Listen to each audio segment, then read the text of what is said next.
정부 3기 신도시, 계양 테크노밸리와 부천 대장 신도시의 사업이 속속 진행되고 있습니다. 평생 논밭을 일궈온 지역 농민들의 삶에도 변화가 불가피한 상황인데요. 이제 지역 농민들은 평생 삶의 터전과 맞바꿀 합당한 보상을 요구하고 있습니다. 계양과 대장 주민들이 함께 뜻을 모았는데요. 취재기자와 자세한 이야기 나눠보겠습니다. 이정아 기자 스튜디오에 나와 있습니다. 네, 이 기자, 인천 계양과 부천 대장 주민들이 앞으로 신도시 보상 절차에 뜻을 함께 하기로 했다고요? 네, 맞습니다. 인접한 지역인 인천 계양과 부천 대장에 각각 정부 3기 신도시가 들어서게 되는데요. 거리가 가까운 만큼 지역민들 일부가 앞으로 함께 신도시 문제에 대해서 공동 대응하기로 협의를 했습니다. 예. 공동 대응을 하기로 약속한다는 내용의 협약서도 작성을 하면서 앞으로 추진되는 신도시 문제 양쪽이 협력하겠다는 뜻을 확실히 한 건데요. 일단 함께 해나가야 할 문제 가운데 가장 핵심인 건 보상 문제입니다. 이번 3기 신도시의 대부분은 농경지인데요. 상당수의 주민들도 평생 농사를 짓던 농민들이죠. 정부의 이번 3기 신도시 추진으로 인해서 농민들은 평생 일궜던 삶의 터전을 잃게 됐다고 말하고 있습니다. 이들이 한자리에 모이게 된 이유, 직접 지역 농민들의 입을 통해서 들어보시죠. 대장지구하고 계양지구는 그 토지 특성이 같습니다. 그러니까 거의 다가 그린벨트고 농지라는 얘기죠. 그동안 수십 년 동안 저희들은 권리 행사를 못하고 이렇게 힘든 지역들이었기 때문에 공감대가 저절로 형성이 쉽게 됐습니다. 네, 양쪽 지역 주민들이 보상 절차에 앞서서 함께 뭉쳤다는 건데요. 네. 실질적으로 농민들이 요구하는 게 뭔가요? 전문 농업인으로 구성된 장목반이 신도시 농지 면적의 전체 70% 이상을 차지할 만큼 두 지역에는 농업 종사자가 상당히 많습니다. 일단 주민연합대책위원회는 현실적인 토지보상비와 양도세 부담 등 재산권 주장을 주로 하고 있고요. 사업자의 일방적 방식으로 헐값 보상은 절대 안 된다는 입장입니다. 주민이 추천한 감정평가사를 통해서 정당한 보상을 요구하고 있습니다. 정부 사업인 만큼 양도세 부담 을 감면해달라는 것과 함께요. 또 범위 30km 이내로 대토 범위, 그러니까 즉 대체용지 범위를 확대해달라고 주장하고 있습니다. 또 신도시가 개발되면 농업인들은 특히 실영농인 같은 경우에는 곧 실업자로 전락할 수밖에 없다고 주장을 하고 있는데요.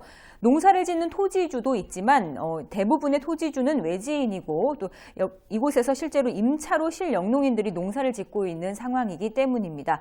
실영농인들의 생계 대책은 사실상 없는 상태에서 앞으로 함께 풀어가야 할 문제가 상당히 많은 겁니다. 네. 계양과 부천 주민들의 요구와는 같은 맥락입니다. 주민들의 요구안 구체적으로 어떤 것들이 있는지 함께 들어보시죠. 수십 년 동안 농사를 짓고 혹은 다른 기반을 다 잡았는데 그걸 갑자기 상실되는 거 아니에요. 그러니까 정체성 혼란 같은 것도 겪으면서, 그러니까 첫 번째 보상이 제대로 돼야 된다. 저희가 원치 않는 거래를 국가에 의해서 강제적으로 하는 거 아닙니까? 전체 이 지역의 면적의 1%도 해당 안 되는 지역만 실태조사 제대로 하고 용역을 조사했고, 농지에 해당되는 99%에 대한 것은 실태조사가 아직 안 됐습니다. 남의 걸 얻어서 하는 사람도 있고 자기 이제 땅을 가지고 있는 사람도 있는데, 적당한 보상과 또 그 생계를 얻어가지고 하는 사람들은 어떻게 할 건가, 그런 거를 크게 좀 해줬으면 좋겠습니다. 아주 많이 주민들이나 그 농사꾼들이 바라는 거 제일 그거예요. 뭐 이주단지나 뭐 이런 거를 많이 요구하는 것 같아요. 네, 주민 인터뷰 보고 왔습니다. 보상책 가운데 특히 주민들이 가장 공들이고 있는 것 중에 하나가 바로 주민생계조합이라고 알고 있는데요. 이 조합에서는 어떤 목소리를 내는 건가요? 네, 주민생계조합은 경남 진주의 혁신도시나 세종시 등 기존의 행정복합 도시에서도 추진이 됐습니다. 다만 부천과 계양에서는 지역민들의 농업과 관련된 특기를 살려서 신도시가 조성된 후에도 도시명 농업을 이어나갈 수 있도록 하자는 뜻이 담겼는데요. 주민들이 요구하는 방안도 상당히 구체적입니다. 신도시가 조성되면 도심 속 공원 안에 협동조합 혹은 사회적 기업 형태로 농업인의 삶을 꾸려갈 수 있도록 하자는 방안을 설계를 했는데요. 신도시 공원 안에 공공 온실의 설치나 또 여기서 실내 작물을 재배하게 하는 스마트 농업 등을 추진하자는 것과요. 또 친환경 도시 농업을 체험 프로그램 등을 통해서 좀 뿌려보자. 뭐 이런 내용이 구체적으로 담겼습니다. 네. 그럼 앞으로 계양과 부천 주민들 공동 대응 계획은 어떻게 됩니까? 네, 정당한 그리고 농민들 대다수가 공감을 할 수 있는 보상책이 나올 때까지 한 목소리로 대응을 하겠다는 방침입니다.